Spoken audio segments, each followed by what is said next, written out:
yang lalu, pendidikan di jalur Gaza di Palestina mengumumkan tidak ada lagi proses pendidikan. Kenapa? Anak-anak yang sekolah untuk tahun ini semuanya sudah syahid, mati kembali ke hadirat Allah. Tercatat sampai kemarin 1000 lebih anak-anak dan wanita sudah menghembuskan nafas terakhir ulah tangan biadabnya kafir Israel laknatillah alaihim.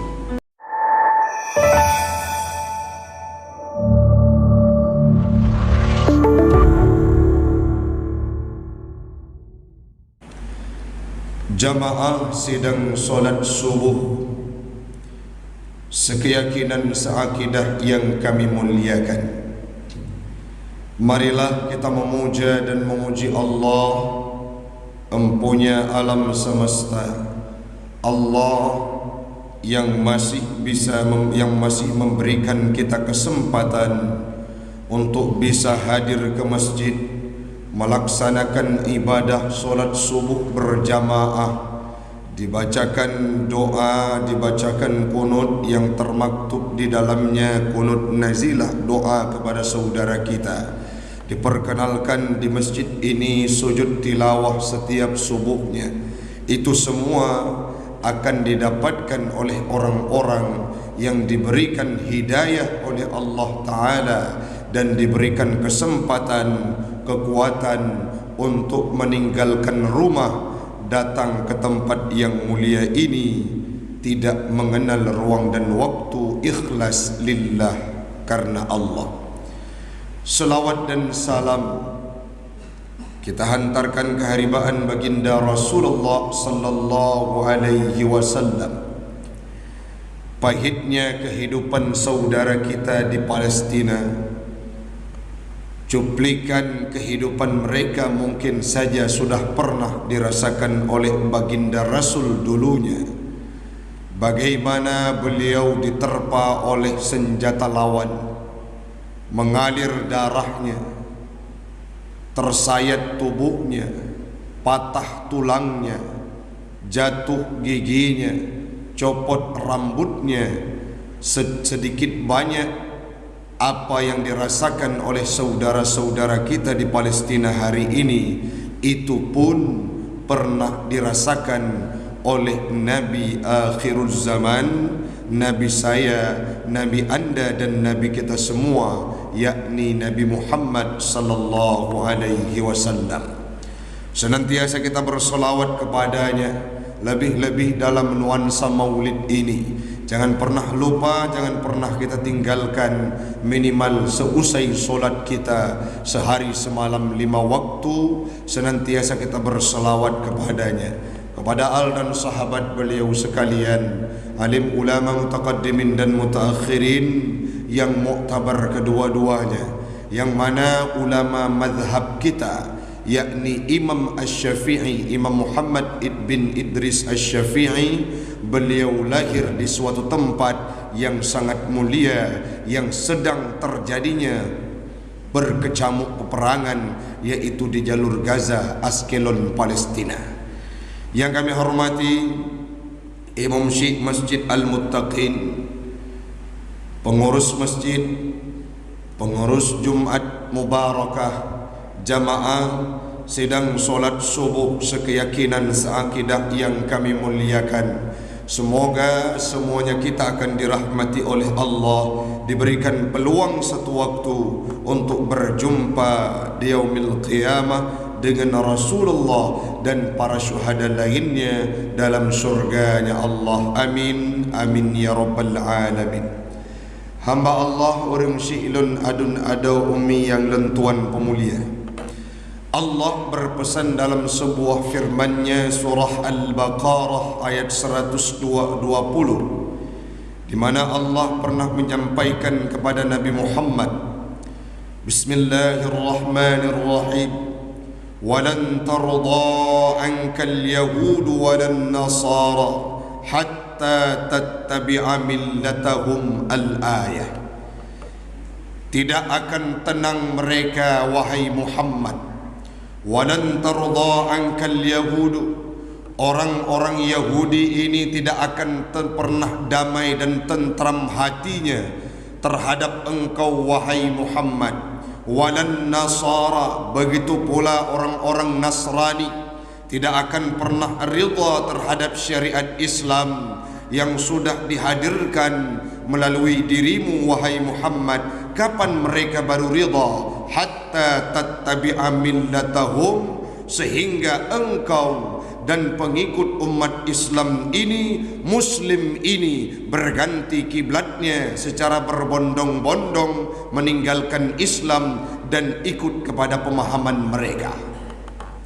Dalam tafsir Ibnu Katsir dijelaskan bahwa qala Ibnu Jarir, yakni biqaulihi jalla, perkataan Allah tersebut, walan tarda ankal yahudu walan nasara hatta tattabi'a millatahum. Apa maknanya?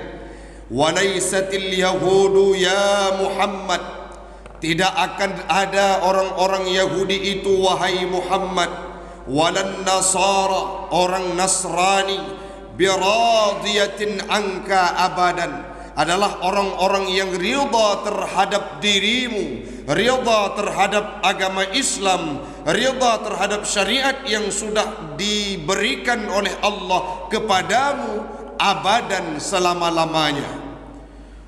Wada' talaba ma yurdihim wa yuwafiquhum, tinggalkan wahai Muhammad terhadap engkau mencari ridha mereka.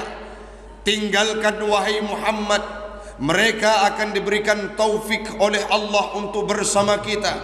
Apa yang perlu engkau cari wahai Muhammad? Carilah ridha Allah untuk supaya mereka diberikan hidayah.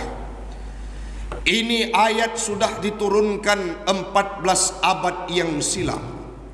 Semasa Nabi Muhammad masih hidup, beliau disampaikan oleh Allah, ya Muhammad, mereka orang Yahudi dan Nasrani tidak akan pernah tiba dalam hati mereka cinta terhadap agama yang sudah dititipkan kepada engkau. Siapa di antaranya? Bagaimana gelagat Abu Lahab sebelum syariat Islam dikumandangkan oleh Nabi, sebelum Nabi Muhammad dibi'sahkan oleh Allah pada umur 40 tahun. Abu Lahab itu pernah memerdekakan hamba sahaya, sehingga dalam beberapa riwayat beliau diringankan azabnya dalam neraka kala maulid itu tiba. Kenapa? Karena pernah memerdekakan hamba sahaya, senang terhadap hadirnya Nabi Muhammad. Namun hal tersebut berubah secara signifikan, hal tersebut berubah secara prestisius saat Nabi Muhammad sudah mendeklarasi dirinya menjadi utusan Allah dan membawa syariat Islam. Siapa yang menentang pertama sekali? Itulah pamannya Abu Lahab. Bahkan singkat cerita, pernah satu waktu saat Abu Talib sudah meninggal dunia, Sayyidah Khadijah juga meninggal dunia. Abu Talib merupakan orang yang mampu membentengi Nabi Muhammad, menjadi penyelamat, menjadi pembackup bagi Nabi Muhammad saat beliau membawa Islam di kota Mekah. Apa yang pernah dikatakan oleh Abu Talib?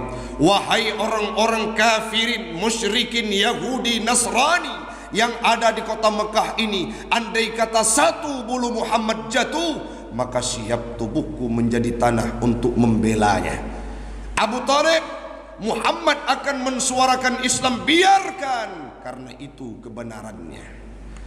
Tidak ada orang yang mampu menjamin dan mampu berkata bahwa Abu Talib itu benar di luar agama Islam atau sudah masuk dalam agama Islam. Yang ingin kita sampaikan, pada waktu itu Nabi Muhammad bisa mensuarakan Islam karena ada orang tempat beliau bergantung, yaitu Abu Talib. Ada seorang perempuan yang sangat bijaksana, semua kehidupannya dikorbankan untuk Islam. Bahkan pernah beliau berkata, wahai Muhammad Rasulullah, hartaku telah tiada. Andai kata engkau membutuh fisikku, jasadku untuk perjuangan Islam, aku rida dan aku siap. Sebagai jembatan pun boleh. Siapa yang mengungkapkan hal tersebut? Siti Khadijah. Tiba-tiba Abu Talib dan Siti Khadijah meninggal dunia. Terjadilah embargo yang luar biasa, yang seperti kita lihat bagaimana cuplikan kehidupan saudara-saudara kita di Palestina.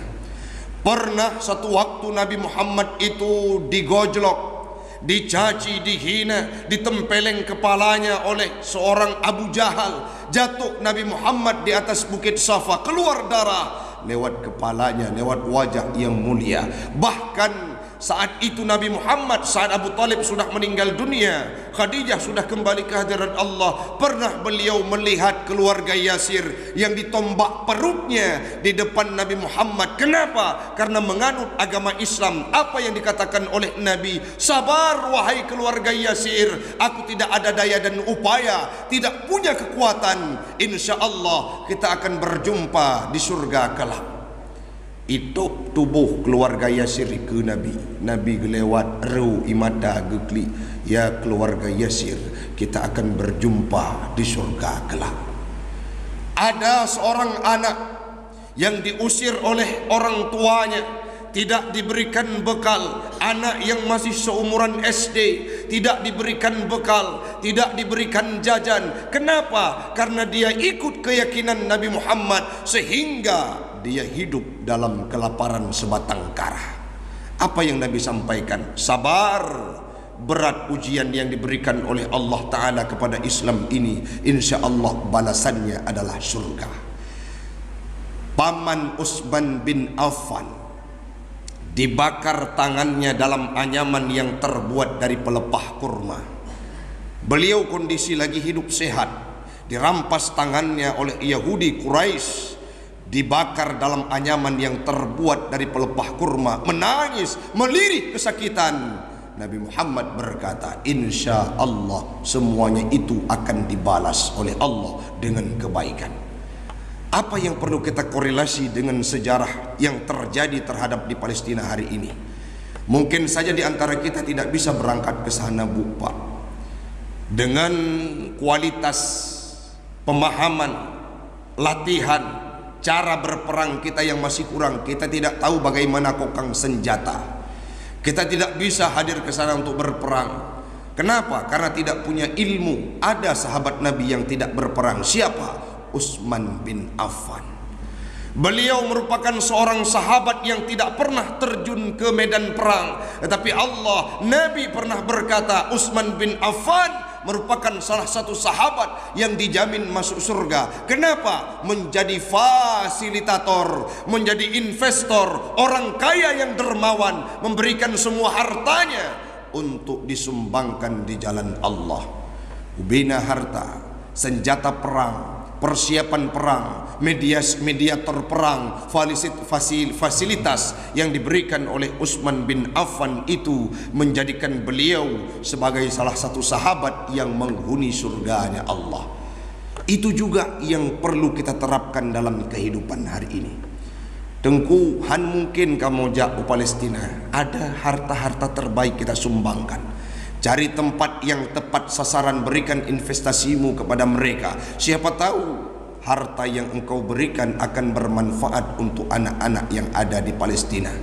Harta yang engkau sumbangkan akan bermanfaat bagi anak-anak yang ada di Gaza, yang mana mereka tidak tahu di mana tempat tidurnya, yang mana mereka tidak tahu di mana sekolahnya. Kemarin, beberapa waktu yang lalu, pendidikan di jalur Gaza di Palestina mengumumkan tidak ada lagi proses pendidikan. Kenapa?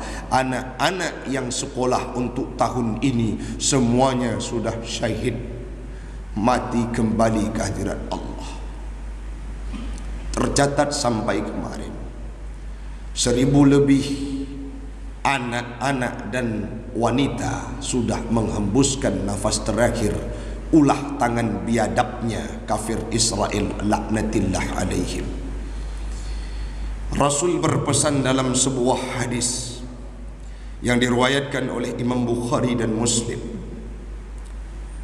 dalam kitab sahihnya, la taqumus sa'ah, tidak akan berdiri hari kiamat hatta tuqatilul yahuda sehingga engkau semua berperang dengan Yahudi. Itu yang terjadi dengan saudara kita. Bayangkan kalau mereka tidak mempertahankan berperang, berarti kiamat tidak akan hadir. Salah satu tanda kiamat, kata Rasul, adalah berperangnya umat Islam dengan Yahudi. Ada seorang ulama di Mesir bertanya, termasuk Ustaz Somad bertanya kepada gurunya, kenapa Yahudi dulu tidak dibasmikan oleh Allah, habis semuanya, tidak ada yang tinggal? Apa jawab guru beliau? Kalau mereka mati dulunya, siapa yang akan berperang melawan umat Islam? Dan itu menjadi tanda sebuah kiamat datang, sekaligus akan terwujudnya syahid orang-orang Islam yang berperang dengan mereka. Satu waktu yaqulul hajar, batu-batu akan berkata, kalau sekarang katakanlah bangunan-bangunan yang ada di Palestina akan berkata, ya Muslim, wahai orang-orang Islam, hadzal yahudiyu, ini adalah Yahudi wara'ani, yang berada di belakang kami, faqtulhu, bunuh mereka. Itu yang sedang dilakukan oleh saudara kita di Palestina, hamba Allah. Ustaz, apakah kita punya beban moral untuk mendoakan mereka? Sampai kiamat urung syidun, Palestina itu tidak akan terlepas dari sejarah Islam. Disebutkan sebuah bangunan yang indah dalam Al-Quran. Subhanalladzi asra bi'abdihi laylan minal masjidil haram ilal masjidil aqsa. Nabi Muhammad berisra mi'raj dari Masjidil Haram ke Masjidil Aqsa. Di mana Masjidil Aqsa itu? Bukankah Masjidil Aqsa itu terletak di petanya Palestina? Bukankah Masjidil Aqsa itu masjid yang mulia ketiga setelah Masjidil Haram, Masjid Nabawi, Masjidil Aqsa? Bukankah Masjidil Aqsa itu menjadi kiblat pertama umat Islam? Bukankah Masjidil Aqsa itu tempat yang pernah didirikan oleh para aulia Nabi dulunya?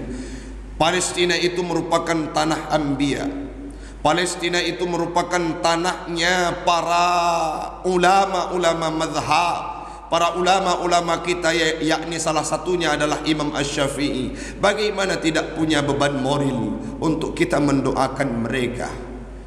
Coba bayangkan siapa yang akan menjaga bangunan termulia tersebut kalau mereka sudah tiada dan mereka hingkang minggat dari tempatnya.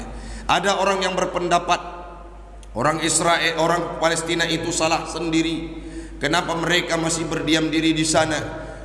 Kalau mereka berangkat meninggalkan tanah Palestina, siapakah yang akan menjaga bangunan termulia, yakni Masjidil Aqsa?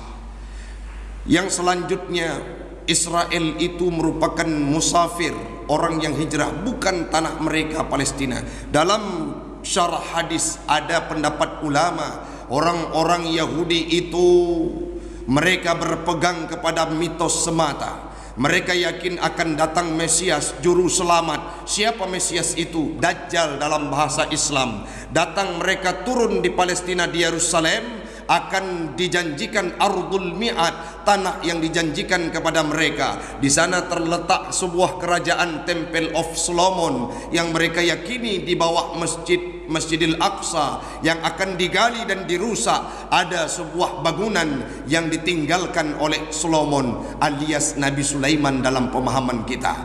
Ada kerajaan-kerajaan yang ditinggalkan oleh David. Siapa David? Nabi Daud dalam pemahaman kita. Mereka meyakini kepada Dajjal dalam pemahaman Islam. Mereka yakin Dajjal itu sebagai Mesias, juru selamat. Sedangkan dalam perspektif orang Islam akan hadir seorang Nabi yang diutus oleh Allah untuk menyempurnakan, menyelamatkan ajaran Islam, yakni Nabi Isa putranya Maryam.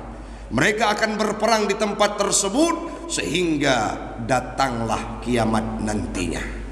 Theodor Herzl yang bersalah, yang merebut tanah Palestina di tangan Sultan Hamid II saat Turki Utsmani ditumbangkan oleh Mustafa Kemal Ataturk di bawah kerajaannya. Hadir Theodor Herzl meminta sepetak tanah yang ada di Palestina untuk menetap orang Yahudi. Yahudi itu punya dua visa. Mereka saat berkecamuk perang seperti sekarang, mereka pulang ke kampung aslinya. Semua Yahudi yang ada di seluruh dunia diundang untuk kembali ke tempat tersebut oleh Theodor Herzl, sehingga mereka beranak cucu di sana. Yahudi itu suku, Yahudi itu agama. Ustadz, ada negara-negara, 14 negara yang membela Israel dalam rapat yang diadakan oleh PBB, sedangkan ratusan, puluhan lebih yang membela Palestina. Siapa mereka? 14 negara tersebut dalam anggapan orang Yahudi merupakan keledai tunggang, merupakan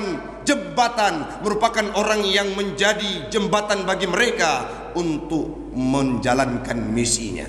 Walaupun dalam pandangan mata kita seolah-olah mereka yang menjadi bawahan, orang lain yang menjadi raja, tapi dalam pemahaman mereka semuanya yang membantu Yahudi itu merupakan keledai tunggang. Tidak ada Yahudisasi, yang ada pengikut-pengikut Yahudi. Sedangkan ada agama-agama lain bisa masuk dalam agama Islam, bisa keluar dari agama Islam. Ada kristenisasi, ada islamisasi. Sedangkan Yahudi merupakan mereka agama, mereka suku, aliran darah mereka lah yang menentukan mereka bangsa Yahudi. Dulu bisa hidup berbarengan dengan Yahudi di Palestina, tetapi setelah datangnya Israel, disitulah munculnya Zionis, sehingga terjadi peperangan sampai detik pada hari yang berbahagia ini. Maka setiap waktu hamba Allah, tidak mungkin kita paparkan terlalu melebar. Setiap waktu mari kita doakan kepada saudara-saudara kita. Itu pula yang pernah dirasakan oleh Nabi dulunya, yang mana Nabi pernah dilempari dengan bebatuan, mengalir darahnya di kota Taif. Taif itu menjadi bangunan tempat saksi bisu terhadap kekejaman suku Sakif. Tapi Nabi apa yang beliau doakan? Ya Allah, lahirkan di tempat ini orang-orang yang akan mampu mensuarakan Islam. Doa Nabi dulu diijabah oleh Allah Ta'ala. Lahir di kota Taif, 90% lebih penduduknya sekarang mayoritas Islam. Apa yang perlu kita doakan? Semoga mereka diberikan hidayah dan akan mundur untuk memerangi Islam. Bagi saudara-saudara kita yang sudah menghembuskan nafas terakhir, semoga Allah memberikan peluang kepada mereka mendapatkan titel syahid dan menjadi orang yang termasuk dalam syuhada. Yang masih hidup diberikan kekuatan oleh Allah untuk mampu melawan Zionis Israel. Nabi dulu saat berperang Badar, jumlah tentaranya hanya 300 orang, tapi di mata Yahudi Quraisy, Yahudi yang ada pada waktu itu yang berperang bersama Nabi, seolah-olah ribuan bahkan jutaan malaikat hadir untuk membantu pasukan Islam. Maka kita doakan hadir pasukan-pasukan hebat yang dikirim oleh Allah Ta'ala untuk membantu saudara-saudara kita yang ada di Palestina. Mudah-mudahan bermanfaat bagi saya, bagi anda dan bagi kita semua. Insya Allah di lain kesempatan kita akan berjumpa kembali. Tadahkan tangan kita.